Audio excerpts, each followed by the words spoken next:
Hello everyone. तो देखो बच्चों, हम लोगों ने इससे पहले वाले लेक्चर में क्वालिटेटिव प्रॉपर्टी को पढ़ना शुरू कर दिया था, है ना।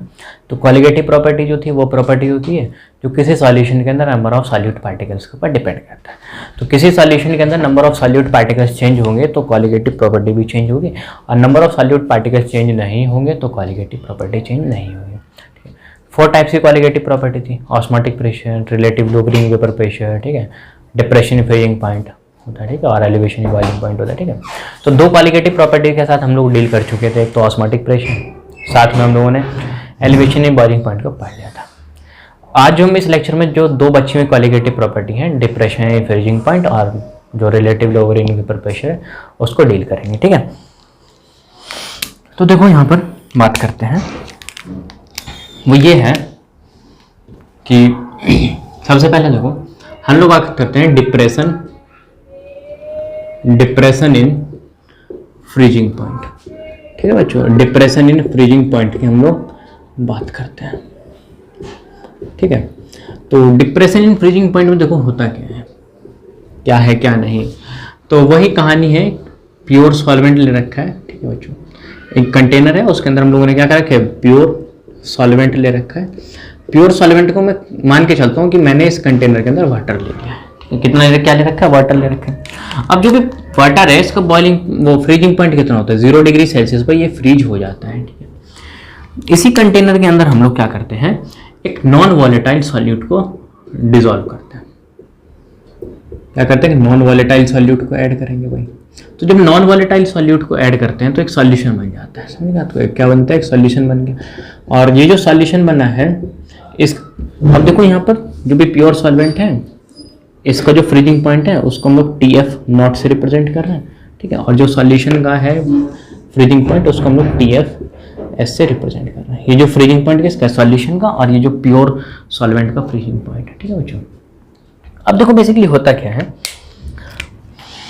तुम्हारे पास ये कंटेनर है और इस कंटेनर के अंदर इस तरीके से वाटर प्योर सॉल्वेंट है और ये जम चुका है, इस तरीके से फ्रीज हो चुका है। तो ये जो फ्रीज होता है वो कितने पे हो जाता है, प्योर वाटर जो होता है फ्रीज होता है 0 डिग्री सेल्सियस पर हो जाता है।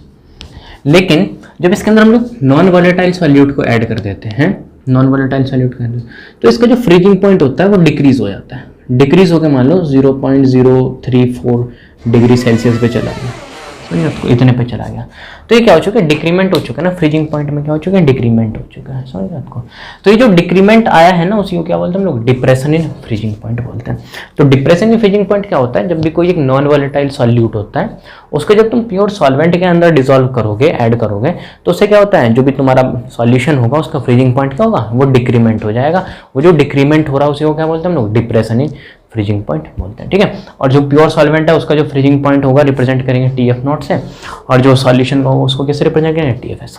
तो एक बात देखो, यहाँ से एक बात पता चलती है, वो बात ये है कि जो तुम्हारा प्योर सॉल्वेंट होगा उसका जो फ्रीजिंग पॉइंट होगा TF0 हमेशा क्या होगा, सॉल्यूशन वाले से क्या होगा, ज़्यादा होगा फ्रीजिंग पॉइंट, समझेगा। तो उसका क्या होगा, फ्रीजिंग पॉइंट ज़्यादा होगा सॉल्यूशन वाले से।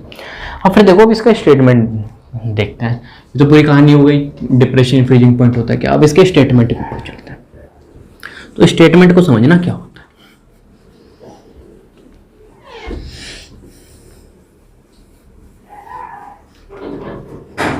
अब देखो स्टेटमेंट, व्हेन ए नॉन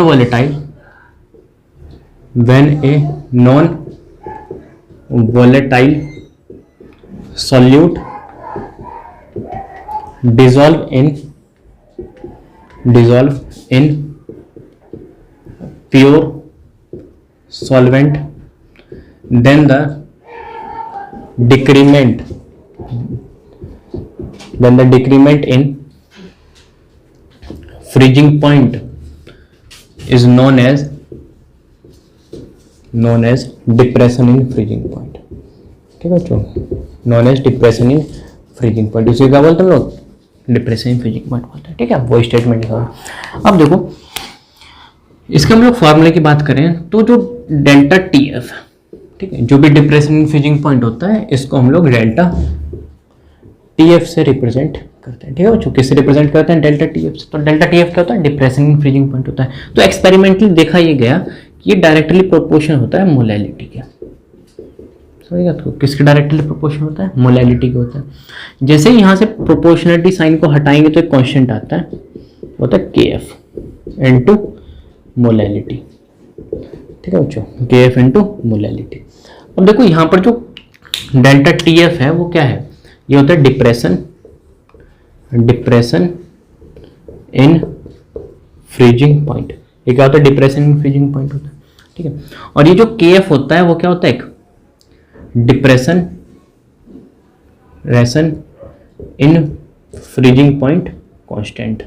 ठीक है, तो ये जो KF होता है वो क्या होता है? Depression in freezing point constant होता है। ठीक है, और मोलैलिटी की कहानी वही चलेगी जो इससे पहले हम लोगों ने क्या पढ़ के होता है? एलिवेशन इन बॉइलिंग पॉइंट पढ़ा था, उसी की तरह यहाँ पर भी कहानी चलने वाली है। ठीक है, इसी तरीके से देखो जैसे वहाँ कर रहे थे हम लोग, डेल्टा TF के दो फॉर्म देखे थे। तो क्या था? KF इंटू मोलैलिटी था। और जब डेल्टा TF की value depression in freezing point की वैल्यू नहीं दे रखी होगी तो हमारे पास एक फॉर्मूला और होता है, वो देखो, वो होता है delta TF is equal to TF not minus TFS। ये वाला जो फार्मूला होता है उसको ध्यान से सुनते हैं। ठीक है, ये क्या होता है? ये होता है depression in freezing point, depression in freezing point होता है। और ये जो TF नॉट होता है वो क्या होता है? Freezing point of pure solvent. तो प्योर सॉल्वेंट होता है उसका फ्रीजिंग पॉइंट होता है। ठीक है बच्चों, TF नॉट क्या होता है? Freezing point of pure solvent. और ये जो TFS होता है वो क्या होता है? Freezing point of solution. जो सॉल्यूशन होता है उसका फ्रीजिंग पॉइंट होता है। तो इस तरीके से हम लोग क्या करेंगे, यहाँ से डेल्टा TF निकल सकता है डिप्रेशन फ्रीजिंग, कि हमें प्योर सॉल्वेंट जो है उसका फ्रीजिंग पॉइंट पता हो और उसमें से क्या कर देंगे? फ्रीजिंग पॉइंट जो सॉल्यूशन वाले को उसको माइनस कर देंगे, तो यहाँ से हमें निकल जाएगा डिप्रेशन फ्रीजिंग पॉइंट। ठीक है, और जो क्वेश्चन में देखो वाटर ले रखा होगा एज अ सॉल्वेंट, तो उसका फ्रीजिंग पॉइंट नहीं दिया होगा, उसे हमें पता होता है बचपन से वो कितना होता है? 0 डिग्री सेल्सियस होता है, उसमें फ्रीज होता है। उसको केल्विन में चेंज कर लेना तो 273 केल्विन बन जाएगा। ठीक है, और इसकी वैल्यू उठा करके यहाँ पुट कर दोगे तो यहाँ से मोलैलिटी भी निकल सकती है। ठीक, तो ये जितनी भी कहानी थी वो किसकी थी? डिप्रेशन इन फ्रीजिंग पॉइंट की थी। ठीक है, ये तुम्हारी थर्ड क्वालिटेटिव प्रॉपर्टी जो है वो ओवर हो गई। ठीक है, और फोर्थ हम लोग चल रहे हैं रिलेटिव लोबरिंग वेपर प्रेशर। ठीक है, उसके ऊपर डील करते हैं।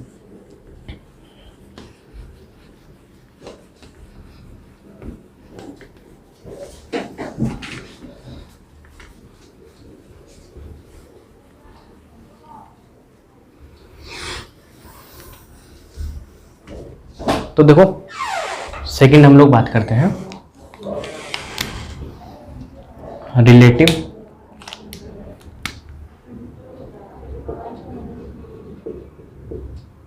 लोबरिंग इन वेपर प्रेशर। ठीक है, रिलेटिव लोबरिंग इन वेपर प्रेशर की बात करते हैं। ठीक है बच्चों, इसको हम लोग प्यार से बोलते हैं RLVP। ठीक है, इसको क्या बोलते हैं हम लोग प्यार से? RLVP बोलते हैं। अब देखो रिलेटिव लोबरिंग वेपर प्रेशर, जिसको हम लोग प्यार से RLVP बुलाते हैं, होता क्या है? देखो जैसे एक कंटेनर है, ठीक है, कंटेनर ले रखा है और इस कंटेनर के अंदर हम लोगों ने क्या किया? ये प्योर सॉल्वेंट ले रखा है। ठीक है, और इसके अंदर हम लोग क्या कर रहे हैं? यहाँ बाहर से नॉन वॉलेटाइल सॉल्यूट को डिसॉल्व कर रहे हैं, नॉन वॉलेटाइल सॉल्यूट को डिसॉल्व कर रहे हैं। तो जो प्योर सॉल्वेंट होगा उसको जो वेपर प्रेशर होगा उसको मैं P0 से मार्क करता हूँ, और जो सॉल्यूशन इसको जब नॉन वॉलेटाइल सॉल्यूट को प्योर सॉल्वेंट के अंदर डिसॉल्व कर दिया तो उससे क्या हो गया? कंटेनर के अंदर एक सॉल्यूशन यहाँ पर तैयार हो गया। ठीक है, एक सॉल्यूशन तैयार हो गया, और ये जो सॉल्यूशन है इसका जो वेपर प्रेशर है उसको मैं PS से रिप्रेजेंट करता हूँ। ठीक है, तो कोई भी तुम्हारा एक प्योर सॉल्वेंट है, ठीक है, प्योर सॉल्वेंट है, उसके अंदर क्या कर रहे हो? एक नॉन वॉलेटाइल सॉल्यूट को डिसॉल्व कर रहे हो, तो उससे क्या हो रहा है? जो वेपर प्रेशर है उसमें क्या हो रहा है? डिक्रीमेंट आ रहा है। पहले वेपर्स क्या थे? ज्यादा बन रहे थे। मान लो तुम्हारा प्योर सॉल्वेंट था, सिर्फ वाटर था, तो वेपर्स क्या थे? उसके ज्यादा बन रहे थे। लेकिन जब तुमने इसके अंदर कोई पत्थर को डिसॉल्व कर दिया तो वो क्या कर रहा है? वो जो पत्थर की वजह से उसके वेपर्स क्या हो रहे हैं? कम बन रहे हैं। तो वो जो डिक्रीमेंट आया है वेपर प्रेशर में, जो भी डिक्रीमेंट आया, उसी को क्या बोलते हैं हम लोग? लोवरिंग इन वेपर प्रेशर। उसको क्या बोलेंगे हम लोग? लोवरिंग इन वेपर प्रेशर। तो मैं एक एक्सप्रेशन पे जाऊं तो देखो P0 माइनस PS, कहने का मतलब P0 क्या? एक प्योर सॉल्वेंट वाले का जो वेपर प्रेशर वो, और उसमें से जो तुम्हारा सॉल्यूशन का, जो भी तुम्हारा सॉल्यूशन का वेपर प्रेशर है उसमें जो कमी आई है उसको क्या बोलते हैं हम लोग? लोवरिंग इन वेपर प्रेशर। इसी को क्या बोलते हैं? लोवरिंग इन वेपर प्रेशर। लेकिन हमें अच्छे से पता है कि lowering vapour pressure is not a qualitative property. Qualitative property क्या है? Relative lowering vapour pressure. ठीक है, तो देखो हम लोग किसके रिलेटिव में बात करेंगे वो करते हैं। P0 minus PS divide by P not.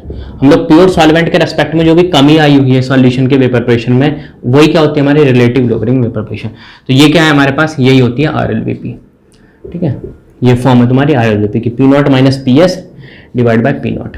तो यहाँ पर जो पी नॉट है, ये जो पी नॉट होता है वो प्योर सॉल्वेंट का जो भी वेपर प्रेशर जो होता है वो ऑफ प्योर सॉल्वेंट होता है, और जो PS होता है वो क्या होता है, वेपर प्रेशर ऑफ सॉल्यूशन। जो भी सॉल्यूशन होता है उसका जो वेपर प्रेशर होता है PS से रिप्रेजेंट करते हैं। ठीक है बच्चों, और ये वाली जो फॉर्म थी P not minus P S वो क्या थी, लोअरिंग वेपर प्रेशर। लेकिन लोअरिंग वेपर प्रेशर क्या है, कॉलिगेटिव प्रॉपर्टी नहीं है हमारी। Relative lowering in vapour pressure is a colligative property. तो जो हमारी कमी आ रही है ना वो किसके रिलेटिव में आ रही है, वो प्योर सॉल्वेंट के रेस्पेक्ट में आ रही है, इसलिए डिवाइड कर दिया इस वाली इक्वेशन को पी नॉट से। ठीक है, तो इसका हम लोग एक बार स्टेटमेंट देख लेते हैं, स्टेटमेंट क्या है। ठीक है, और इस वाले फॉर्मूले को ध्यान रखना, भी आगे भी यूज करेंगे इसको अभी फिर।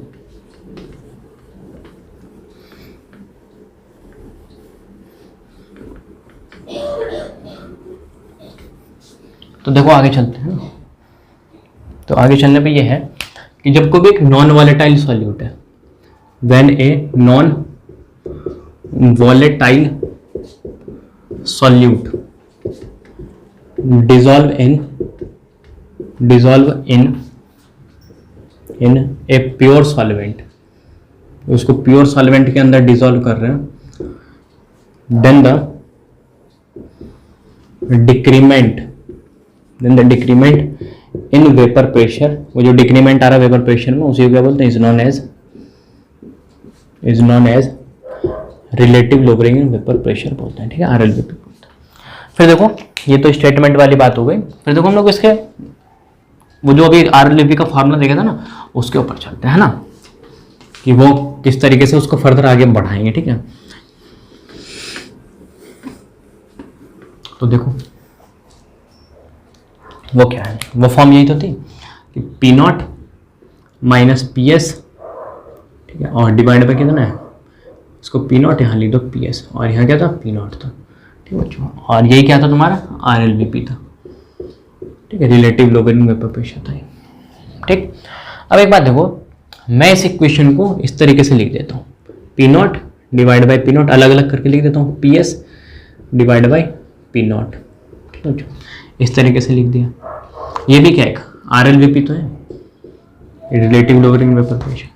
ठीक है, जब मैंने इसको इससे डिवाइड लगाया तो देखो इसको पी नॉट से, पी नॉट गया तो कितना आ गया 1 आ गया, तो 1 माइनस ये कितना हो गया PS divide by P not हो गया।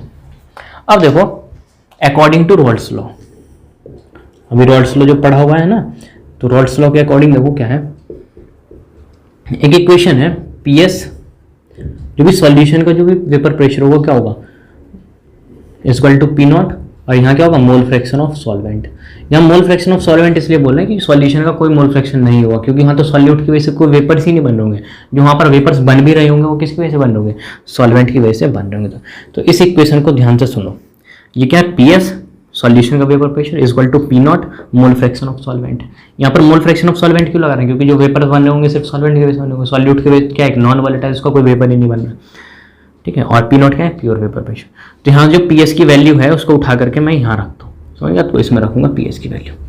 तो इसको देखना, ये भी क्या है RLVP है, ये भी क्या है RLVP है। अब देखो फर्दर आगे इस इक्वेशन के अंदर हम लोगों ने वैल्यू रख दी, तो ये क्या बन गया 1 माइनस PS, यहाँ पर PS की वैल्यू क्या हो गई P not mole fraction of solvent. ठीक है, और डिवाइड बाय कितना हो गया पी नॉट। ठीक, ये भी क्या है RLVP है। ठीक है, अब देखो 1 माइनस यहाँ पी नॉट से पी नॉट गया तो कितना आ गया मोल फ्रैक्शन ऑफ सॉल्वेंट। ठीक है, ये भी क्या है RLVP है, RLVP। और एक बात मुझे पता है, जो मोल फ्रैक्शन ऑफ सॉल्यूट होता है और जो मोल फ्रैक्शन ऑफ सॉल्वेंट होता है उसका सम कितना होता है, उसका सम यूनिटी आता है। तो यहाँ से देखो 1 minus mole fraction of solvent कितना आ गया, मोल फ्रैक्शन ऑफ सॉल्यूट नहीं आ गया, आ गया आराम से। ठीक है, तो देखो यहाँ पर 1 minus mole fraction of solvent किसका, मोल फ्रैक्शन ऑफ सॉल्यूट के बराबर आ गया। तो इसी को हम लोग यहाँ पर रख देते हैं। ठीक है, इसी को हम लोग यहाँ रख देते हैं। तो ये देखो कितना आ गया, ये पूरा टर्म कितना हो गया मोल फ्रैक्शन ऑफ सॉल्यूट, यही क्या हो गया RLVP। क्या बन गया ये RLVP बन गया। देखो ठीक है। अब देखो ये भी क्या है, आर एल वी पी है, P not minus P S upon P not, और ये भी क्या आर एल वी पी है। तो मैं एक आर एल वी पी को रख सकता हूँ यहाँ पे इस तरीके से, P not minus P S divide by P not is equal to mole fraction of solute. ये इक्वेशन आ गई हमारे पास, और ये इक्वेशन इधर बहुत ज़्यादा इंपॉर्टेंट है, हद से ज़्यादा इंपॉर्टेंट इक्वेशन है। ये डेरिवेशन नहीं ध्यान रखना, उस इक्वेशन का ध्यान रखना, ठीक है। फिर फर्दर देखो इस इक्वेशन को मैं और आगे एक्सटेंड करता हूँ, ठीक है। तो हम लोग क्वेश्चन के अंदर रिलेटिव लोगरिथम वेपर प्रेशर पूछ रहा होगा, तो हम लोग इसके थ्रू जा सकते हैं। ये पूरा टर्म क्या हो गया, आर एल वी पी, और मोल फ्रैक्शन ऑफ सॉल्यूट हमें पता होगा तो हम आसानी से आर एल वी पी को कैलकुलेट कर सकते हैं, ठीक है।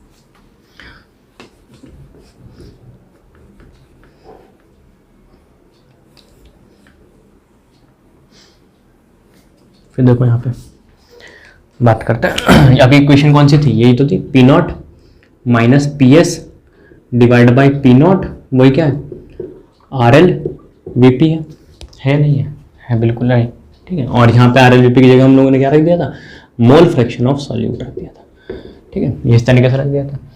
अब देखो P not minus P S divide by P not is equal to mole fraction of solute क्या होता है, number of moles of solute, ये होता है, और नीचे क्या रखते हैं, number of moles of solute plus moles of solvent, इस तरीके से रखते हैं। P not minus P S divide by P not, ये क्या है, number of moles of solute divide by क्या है, number of moles of solute plus number of moles of solvent है, ठीक है।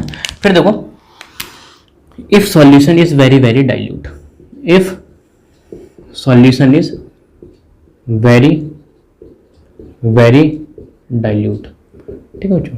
सॉल्यूशन क्या है, बहुत ज़्यादा डाइल्यूट है। तो जब बहुत ज़्यादा डाइल्यूट है तो वहाँ पर एक बात हमें पता लग चुकी है कि जो मोल्स ऑफ सॉल्यूट होंगे और जो मोल्स ऑफ सॉल्वेंट होंगे वो किसके बराबर होगा, अप्रॉक्सीमेटली किसके, मोल्स ऑफ सॉल्वेंट के बराबर होगा।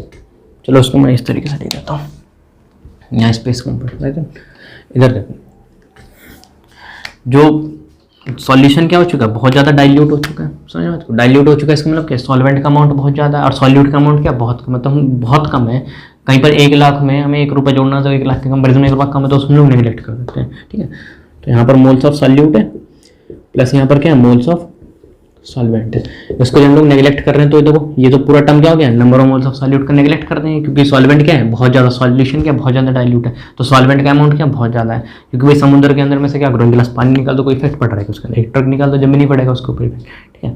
या फिर उसके अंदर 1 बाल्टी पानी ऐड कर दो बाहर छोड़ जाएगा उसके अंदर, ठीक है, ऐसा कुछ नहीं होना। तो ये किसके बराबर होगा, मोल्स ऑफ सॉल्वेंट के बराबर रहेगा, ठीक है। तो यहाँ पर हम लोग ये कंडीशन जब भी लगाना, ये वाली कंडीशन जब अप्लाई करना, जब हमारा सॉल्यूशन क्या होगा, बहुत ज़्यादा डाइल्यूट होगा, क्वेश्चन के अंदर मेंशन होगा और जो क्वेश्चन आएगा इस तरीके से, ठीक है। तो यहाँ देखो P not minus P S divide by P not, वो किसके बराबर हो गया, moles of solute divide by moles of solvent. एक फॉर्म तो हमारे पास ये बन गई, ठीक है, ये क्या होगा, मोल्स ऑफ, ये क्या है, सॉल्वेंट है, ठीक है, एक फॉर्म बन गई। तो ज़्यादा इंपॉर्टेंट है कि इस वाले फॉर्म को ध्यान रखना, ठीक है, ये ज़्यादा इंपॉर्टेंट है टर्म, ठीक है बच्चों। और देखो यहाँ से ये सारी चीज़ें हमसे, moles of solute, moles of solvent वगैरह सब चीज़ पता होगी ना, ये सारी चीज़ें हमें पता होगी, तो यहाँ से हमसे सॉल्यूशन का वेपर प्रेशर कैलकुलेट करा सकता है, ठीक है, क्वेश्चन के अंदर, या आर एल वी पी पूछें तो ये सारी चीज़ें हमें पता होंगी, तो ये वाले टर्म क्या आर एल वी पी है, ठीक है। तो यहाँ पर जितनी भी क्वालिटेटिव प्रॉपर्टी थी उनको हम लोगों ने क्या किया, ओवर कर लिया, ठीक है। नेक्स्ट लेक्चर में जो हम लोग बात करेंगे वो बात करते हैं वेंट ऑफ फैक्टर की, ठीक है। तो वो जो वेंट ऑफ फैक्टर है वो इंपॉर्टेंट है पॉइंट ऑफ व्यू से, एग्जाम पॉइंट ऑफ व्यू से, ठीक है।